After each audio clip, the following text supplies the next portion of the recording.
చేయించాలని, ఎక్కడ ఆయన దొరుకుతాడా, ఎక్కడ ఆయన ద్వారా నేను స్వస్థత పొందుకుంటాడా అని ప్రజలు అందరూ కూడా ఎదురు చూస్తే పరిస్థితులు అటువంటి దినాల్లో మనం చూసిన ఒక యువకుడికి ఆల్రెడీ యేసు ప్రభు గురించి తెలుసు మనం జ్ఞాపకం చేసుకోవాలి. అంటాను యువకుడికి నేను పెట్టిన పేరు ఏంటంటే సెమీ క్రిస్టియన్, అంటే క్రైస్తవులు అంటే క్రైస్తవుడు, సెమీ క్రిస్టియన్.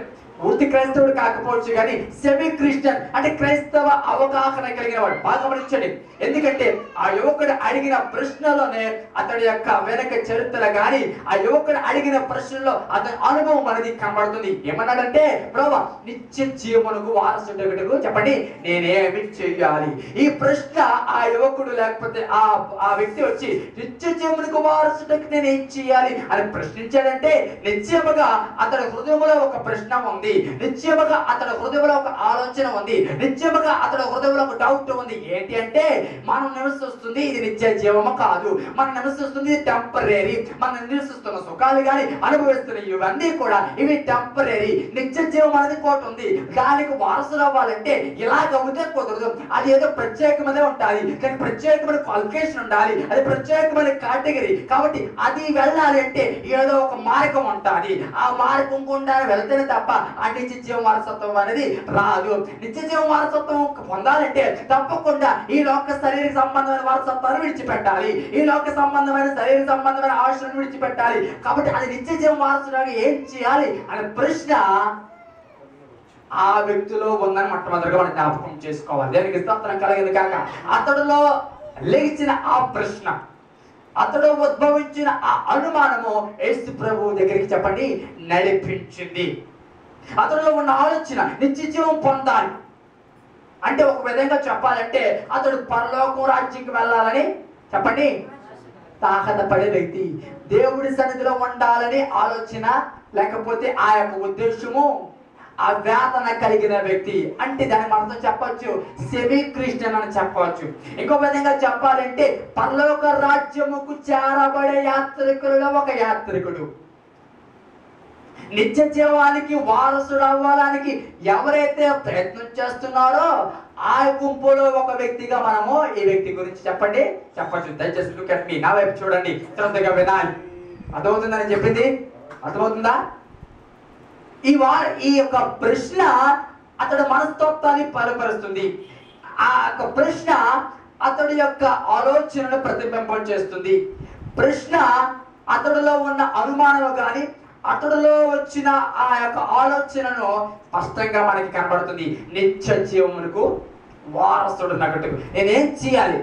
ఎన్నో ప్రయత్నాలు చేస్తూ ఉండవచ్చు, అతను ఎంతో మంది దగ్గర అడిగి ఉండవచ్చు, ఎన్నో రకాలుగా ఒకవేళ ఎలాగ దీనికి సమాధానం దొరుకుతుందని ఎదురు చూస్తూ ఉండవచ్చు. కానీ చివరికి ఎట్లా ఏం చేశాడంటే దేవుడి దగ్గరకు వచ్చి ఈయనైతే మనకు సమాధానం చెప్తాడేమో, ఎందుకంటే అంతకుముందు ఆయన గురించి విన్న సాక్ష్యాలు కావచ్చు, అంతకుముందు ఆయన గురించి విన్న మాటలే కావచ్చు, అతని ఈయన దగ్గర అయితే నాకు సమాధానం దొరుకుతుంది అనే ఉద్దేశంతో యేసు ప్రభువు దగ్గరికి డైరెక్ట్గా వచ్చి నిత్య జీవమునకు వారసుడు ఎగుటకు అంటే ఒక విధంగా చెప్పాలంటే పరలోక రాజ్యం గురించి అభిలాష కలిగిన వ్యక్తి, పరలోక రాజ్యంలోకి వెళ్ళాలి, పరలోక రాజ్యం వారసత్వాన్ని సంపాదించాలి అని ఒక అవగాహన కలిగిన వ్యక్తి, ఒక ఉద్దేశము కలిగిన వ్యక్తి, అంటే ఆత్మీయ ప్రయాణంలో కాస్త కోస్త ముందుకు వెళుతున్న వ్యక్తి. దేవునికి స్తోత్రం కలిగిన కాక హల్లెలూయా. ఆత్మీయ చెప్పండి ప్రయాణికుడు, ఆత్మీయ జీవితంలో ప్రయాణం చేస్తున్న వ్యక్తి, ఆత్మీయ జీవితంలో ప్రయాణం చేస్తున్నాడు. కాబట్టి నిత్య జీవం వారసత్వానికి నేను ఏదో చెయ్యాలి, అది మామూలుగా వచ్చేది కాదు, అది ఏదో స్పెషల్. అందుకే నిత్య జీవం వారసులు అవ్వాలంటే నేనేం చెయ్యాలి? అప్పుడు కింద మాట చెప్తుంది, యేసు నన్ను సత్పురుషుడు అని ఎలా చెప్పుచున్నా. మొట్టమొదటిగా వచ్చి యేసు ప్రభువుని ఒకటి సంబోధించాడు, సత్పురుషుడా. ఏమన్నాడు? సత్పురుషుడా. ఈ మాట సత్పురుషుడా అనే మాట గమనించి ఆ మాట చెప్పాడంటే యేసు ప్రభు గురించి ఒక ప్రత్యేకమైన అవగాహన కలిగి ఉందని తప్పకుండా చెప్పాలి మనం. ఎందుకంటే చాలా మంది పురుషులు ఉన్నారు కానీ యేసు ప్రభువుని ప్రత్యేకంగా సత్పురుషుడా సంబోధించాడు. అతను విన్న సాక్ష్యాలు కావచ్చు, అతని ద్వారా యేసు ప్రభు ద్వారా జరిగిన గొప్ప ఆశ్చర్యకారాలు జరగవచ్చు, సాక్ష్యాలు వినడం ద్వారా కావచ్చు. యేసు ప్రభు గురించి అతనికి ఉన్న అవగాహన ఏంటంటే సత్పురుషుడా. వెంటనే ఏమన్నాడంటే, నువ్వు నన్ను ఎలా సత్పురుషుడని పిలుస్తున్నావు? దేవుడు ఒక్కడే తప్ప సత్పురుషుడు మరి ఎవరు కాదు. చాలా మంది వాదన చేస్తారు ఈ విషయంలో. చాలా మంది ఎక్కువగా ముస్లిమ్స్ వారు ఏం చేస్తారంటే, ఆయన దేవుడైతే ఎందుకు నేను సత్పురుషుడు కాను అని చెప్తాడు అని చాలా మంది ప్రశ్నిస్తారు. యేసుప్రభు రెడ్డికి చెప్పిన మాట ఏంటంటే, నన్ను సత్పురుషుడు అని పిలుస్తున్నావు, దేవుడు ఒక్కడే సత్పురుషుడు అంటే దేవుడు ఒక్కడే సత్పురుషుడు, నేను సత్పురుషుడిని కాననే కదా అర్థం అని చాలా మంది వాదన. మనకి కూడా చదివితే అలాగే అర్థమవుతుంది కదా, అంతే కదా, ఏదో చదివేస్తున్నారు అంతే, అంతేనా అర్థమవుతుంది. ఎలా నన్ను సత్పురుషుడు అని పిలుస్తున్నావు, దేవుడు ఒక్కడే సత్పురుషుడు, నేను ఎలా సత్పురుషుడు అని పిలుస్తున్నావు అని అంటారు. నేను అంటాను, యేసు ప్రభువులు 100% డివైన్, 100% హ్యూమన్. ఆయన చెప్పండి 100% మానవ లక్షణం కలిగిన వాడు, 100% దైవ లక్షణం కలిగిన వాడు. ఈ సువార్తలో మీరు గమనించినట్లయితే ఎన్నోసార్లు ఆయన దైవ లక్షణంగా చాలాసార్లు కనబడతాడు. తెగల్ని విడిపించడంలో కానీ, లేకపోతే సృష్టిని ఆయన శాసించడంలో కానీ అక్కడ ఆయన దైవత్వము చెప్పండి కనబడతాది.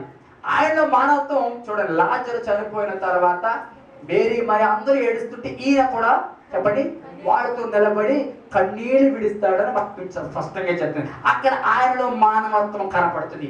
ఇప్పుడు యేసు ప్రభువు 100% మానవత్వం, 100% దైవత్వం రెండూ కలిసిన వ్యక్తి. చెప్పండి, రెండూ కలిసిన చెప్పండి మానవత్వము దైవత్వము 100% డివైన్, 100% హ్యూమన్, రెండూ కలిసిన వ్యక్తి దేవుడు. మనకులాగా రక్త మాంసం కలిగిన వాడు, అందుకే దాహపడ్డాడు. అందుకే ఆ యొక్క ఏదైనా తోటలో చివరిగా చాలా వ్యాధులు పడ్డాడు. ఒక విధంగా చెప్పాలంటే టెన్షన్ పడ్డాడు. అది మానవ రీత్యా పడ్డాడు. కానీ అదే సమయంలో దైవరీత్యగా ప్రభు చిత్తాన్ని నెరవేర్చడానికి ఇష్టపడ్డాడు. దానికి స్తోత్రం కలిగింది కాక హల్లెలూయా. కాబట్టి ఆయన 100% చెప్పండి డివైన్, 100% హ్యూమన్. అంటే 100% ఆయన దైవత్వం కలిగిన వాడు, 100% ఆయన మానవత్వము కలిగిన వాడు. ఇట్ ఈస్ ఆ రెండు కలగలిగిన వ్యక్తే యేసు ప్రభువు. ఓకే, మంచిది. ఇక్కడ అయిన తర్వాత సత్పురుషుడు దేవుడు ఒక్కడే కదా, మరి ఎవడు సత్పురుషుడు కదా అని చెప్తూ కొన్ని మాటలు ఆ యొక్క యువకుడికి చెప్తున్నాడు. ఏంటి? నరహత్య చేయవద్దు, వ్యభిచరింపవద్దు, దొంగిలవద్దు, అబద్ధ సాక్ష్యం పలకవద్దు, మోసపరచవద్దు, నీ తల్లిదండ్రుల సన్మానింపము అనే ఆజ్ఞలు నీకు తెలియను కదా అని అతనితో చెప్పాను. ఏమన్నాడంటే ఇవన్నీ చెప్తే ఇవన్నీ నీకు తెలుస్తుంది కదా, అంటే నిత్య జీవం వారసుడు అవ్వడానికి ఇవన్నీ చెయ్యాలి. నిత్య జీవం ఎవరైతే వారసులు అవ్వాలనుకుంటున్నారో, ఎవరైతే పరలోక రాజ్యం చేరాలనుకుంటున్నారో, ఎవరైతే దేవుని సందులో ఉండాలనుకుంటున్నారో అవన్నీ వారందరూ ఇది అనుసరించవలసింది, అది నీకు తెలియదు కదా అని చెప్తున్నారు. బాగా గమనించండి, ఇవన్నీ కూడా అతను కలిగిన వాడే అని వాక్యం స్పష్టంగా చెప్తుంది.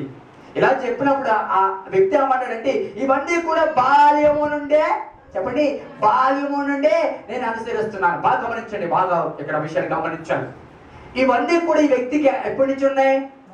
ఎప్పటి నుంచి ఉన్నాయి చెప్పండి? మధ్యలో కాదు, బాల్యము నుండే. బాగా గమనించండి, బాల్యము నుండే ఎంత పర్ఫెక్ట్ గా పెరిగిన వ్యక్తి. అంతేనా? మన మీద అందరి మీద చాలా బెటర్ అని చెప్పాలి, అంతే కదా? మన అందరి మీద చాలా బెటర్ అని చెప్పాలి. మనం రక్షణ పొందిన తర్వాత దొంగతనాలు మానేసాం, రక్షణ పొందిన తర్వాత విచారం మానేసాం, రక్షణ పొందిన తర్వాత అబద్ధాలు మానేసాం. ఇంకా దేవునికి స్తోత్రం, ఇంకా కంటిన్యూ అయిపోతాం ఉన్నారనుకోండి, అది వేరే విషయం. రక్షణ పొందినా సరే కంటిన్యూ అయిపోతున్న వాళ్ళు ఇంకా ఉన్నారు, అది వేరే విషయం. కానీ ఇతడి గురించి బైబిల్ ఏం చెప్తుందంటే ఇతడు బాల్యము నుండే చెప్పండి బాల్యము నుండే అవన్నీ అనుసరిస్తున్నాడు. ఎప్పుడైతే ప్రజలు ఈ వ్యక్తిని చూచారో, నేను అంటాను చాలా మంది ఇతని గురించి చెప్పిన సాక్ష్యం ఏంటే, కుర్రోడు అంటే అలాగే ఉండాలరా, అంతే కదా? కుర్రోడు అంటే అలాగే ఉండాలరా. ఆ చుట్టుపక్కల పిల్లలకి కానీ లేకపోతే మిగతా తల్లిదండ్రులకు కానీ ఆ పిల్లలకు చెప్పేటప్పుడు ఈ కుర్రోని తీసుకుని ఒక రోల్ మోడల్ గా కుర్రోడు అంటే ఆడరా వజ్రం, ఎంత వజ్రరా చిన్నప్పటి నుండి, ఎంత పెద్దల వాటిలో ఎంత వినయం, ఎంత మర్యాద, ఎంత చక్కటి, ఎంత నమ్రత అని తోటి పిల్లలకు లేకపోతే తోటి వారికి ఒక మాదిరికరమైన జీవితం కలిగి ఉన్నాడు ఈ వ్యక్తి. దేవునికి స్తోత్రం చెప్తామండి, హల్లెలూయా. ఎక్కడికి చెప్తాం హల్లెలూయా, ఎక్కడికి చెప్తాం హల్లెలూయా. బాల్యము నుండి ఎంత పర్ఫెక్ట్ గా పెరిగి, బాల్యము నుండి ఎంత మనల్ని పొందు, బాల్యము నుండి ఎంత గొప్ప సాక్ష్యము కలిగిన వ్యక్తిలో వచ్చిన ఆలోచన ఏంటంటే నిత్య జీవమునకు వారసుడు అవ్వాలంటే నేనేం చేయాలి? మనమైతే అనుకుంటాం ఇవన్నీ ఉంటే చాలు, ఇక ఏంటి నాలో మైనస్, మనమే అనుకుంటాం ఇవన్నీ ఉంటే చాలు, ఇక నేను ఏ విషయంలో ఇన్పర్ఫెక్ట్.